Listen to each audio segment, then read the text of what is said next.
NEO is up 30% in the last week, 57% in the last month. For all the NEO bulls out there, you feel completely justified, and I get it. I'm one of the only few people in the world who gets scared when my stocks go up so much. However, we're going to go over NEO. We're going to go over some bull and bear cases, some news, analyst estimates, of course, our 8-pillar process. And finally, we're going to use our stock analyzer tool to determine what price to pay based on our assumptions about the future for NEO. So stick around. We have something for the very beginning investor and the very advanced investor in this video. No matter what happens in this video, I want you to remember that we are here to teach a process. We're here to teach you how to look at investments and realize that every investment is the present value of all future cash flow. And when you buy a stock, you're buying a piece of a business. Now, guys, I'm very active on the Twitter machine, so follow me there. I've only been on for 15 or 16 months. I already have 1,480 tweets, so follow me there. And let's go take a look at NEO. All-time high, January 11th, 2021.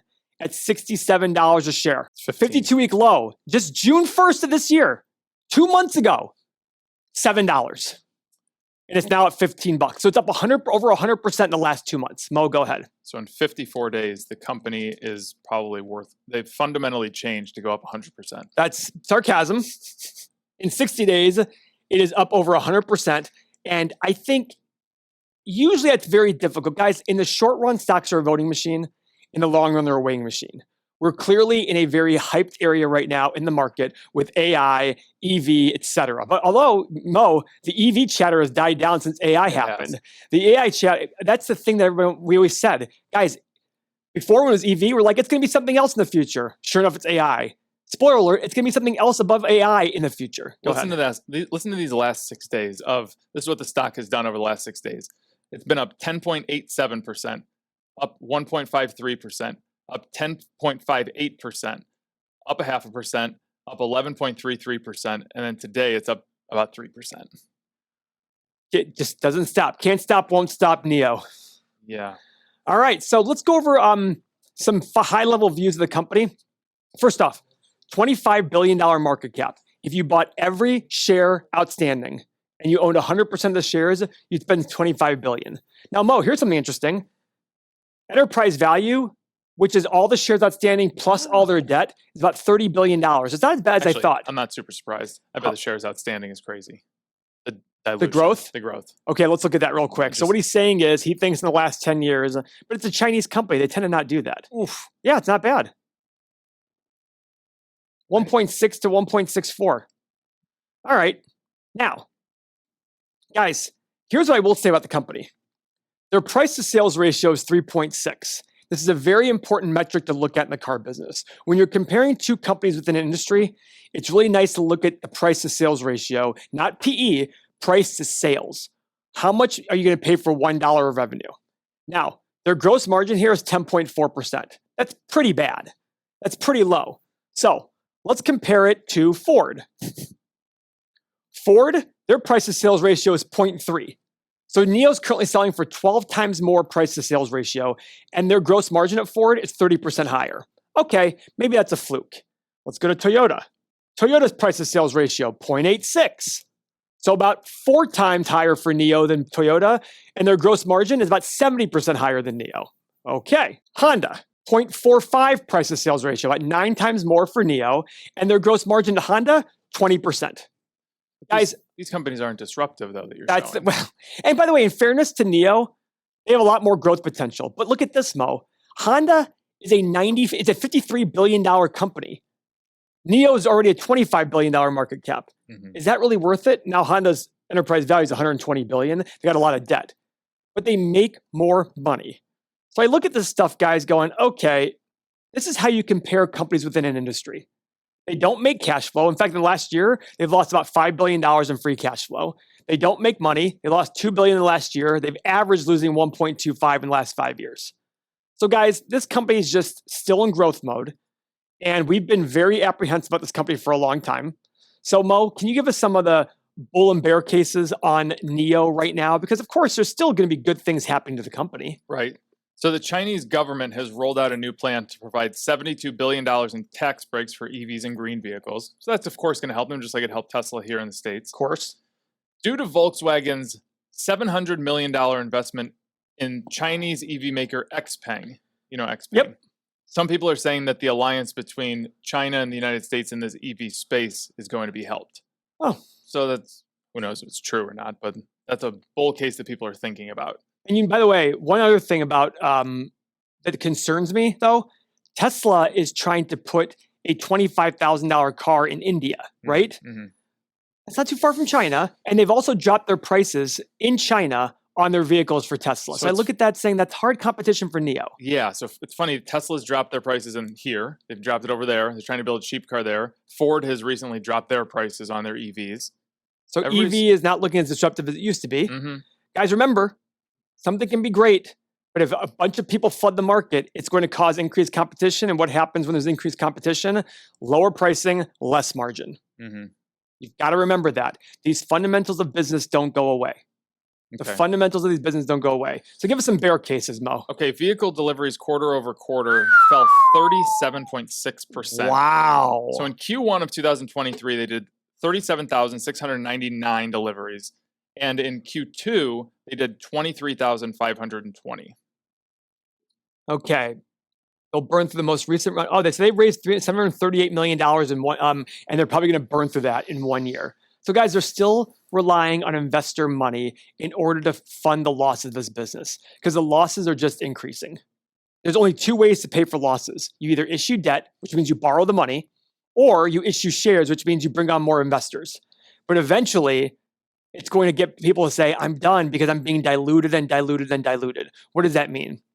If you buy a company and there's 10 shares outstanding and you own one, you own 10% of the business. If they have to issue 5 more shares to cover those losses, you still own 1 share, but now everything is split by 15 shares, which means you own about 6.6% of the business from 10. You've been diluted a third of the company's value. That's terrible. But that has to happen when a company keeps having losses, right, Mo? Yeah, exactly. That's the problem. Exactly. And that's the silent killer in investing that we always talk about. We want to make sure that you understand that even though NIO is an exciting and fun company, it's still scary to think about. Let's go look at the 8 pillars for NIO. And no shock here. Guys, remember, if you have our software, you can customize this up to 12 of your own pillars that you can pick. Mo has 4 of his own. I stick with my original 8. So, Mo, go through the 8 pillars here real quick because we only see one green mark. Yeah, it's not looking very good except for revenue growth. It's really not. Even my own pillars are not looking good. I mean, look at that. Cash flow and net income are worse with higher revenue. Yeah, it's not good. They have no free cash flow. This is a flyer. This is definitely a flyer investment. Man, let's go look at analysts. What are the analysts saying about the company? Let's see. Are there even a lot of analysts looking at it? Oh, wow. I'm actually surprised. So there's, into 2026 and 27, there's only 2 analysts, but they're looking to lose $1.17 this year, make 88 cents in 2027. So they have to fund losses according to analysts for the next 2 years. Mm-hmm. What about revenue? Wow. Oh, wow. Holy moly. 8.72 to 34.13 billion. And guys, you should be willing to give them more validity as they grow revenue this much. You should pay a premium for that. But the question is, how much of a premium? Because they're still going to have loss. And guess what, guys? This is many years out. They could have losses. I mean, look at this. In year 3, they only have 2 cents in. There's still analysts here who believe they're losing money for 3 more years. Mm-hmm. That's a scary proposition. So it's really, really important to have a very high margin of safety on this company. Very high. Now, the hard part here is, Mo, we're going to run the Stack Analyzer tool. But before I get there, guys, if you want to do more due diligence on this company, you might want to read what's equivalent to their 10K. They provide it for us, and the SEC requires it for all companies. Join our webinar, August 8th. We're going to teach you how to go more detailed in the 10K. What does the 10K include? How do you read it? The different sections of it. Click the link below. It's absolutely free. Click the link, sign up for our webinar, how to read a 10K. So please go do that. You'll learn a lot from it. So for our Stock Analyzer tool, the hard part about this company is what, Mo, for using our Stock Analyzer tool? They don't have any profit right now. Yeah. Our Stock Analyzer tool is going to assume whatever profit margin you put in here starts today. Whatever free cash flow margin you put in here starts today. And as you can see from their data, they lose money hand over fist. Even with the revenue growth that I'm looking at from analysts as a guide, I just don't see. Actually, Mo, here's what we're going to do right here. Look at exactly what you just said. The average car company is selling for less than 1 the average real car company. Tesla's this is the other difference. Everybody thinks it's a software business. Spoiler alert, it's not. So if they are able to do 34 billion in revenue, and we give them 1.5 times price to sales, which will still be higher than Toyota, Ford, and Honda by multiples, that makes them a $51 billion market cap. Okay. And today they're at 25 billion. So that could happen. You could double your money in 3 or 4 years. And you might hear that going, that's awesome. But what has to happen along the way also? They have to cover losses. They have to assume that their deliveries already fell 37% year over year. Does that continue? Does it turn around? Are we going to have a global recession? Are we not? This is a very, very short period of time. So the question you have to ask yourself, is it reasonable to assume those things? All right, so let's go here and use our stock analyzer tool and assume profit day one. We're going to do a 10-year analysis like we always do, even though we can do up to 20. Mo, give me some revenue growth numbers for the next. Actually, let's do a 5. No. Yeah, let's do a 5-year analysis, Mo. Okay.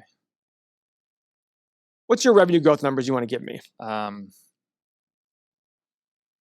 don't even know. I think 15 could be low based on what analysts are saying, but let's do 15, 25, and 35. Love it. That's exactly what I was thinking. Now, profit margin. Guys, remember, they're not going to have profit day one. But when we put it in here, it's going to show profit day one. But their gross margin is lower than Toyota and Honda. Those guys are only making 4 or 5% to the bottom line. You want to go start with 2? Okay. 5 and 8? How you can get 8, Mo? I have no idea. How you can get 8? I don't know how they're going to get 5. I don't know how they're going to get 2. Guys, I'm into something very rare. I don't know here. how they're going to get 2. I'm not doing stock analyzer tool. To me, I look at this thinking it's purely based on price to sales, and I just don't understand. Anything we put in here, there's no validity to it. Zero validity to it. It's just entertainment purposes at this point. Guys, if you want to go really learn how we do stock analyzer tool, go to another video. If you're new to the channel, subscribe to us. We go through thousands of them. But guys, finally, please just sign up for our webinar. You'll learn a ton about a 10K. Sign up at the link below. It's August 8th. You will be very, very happy you did. Thank you very much for your time.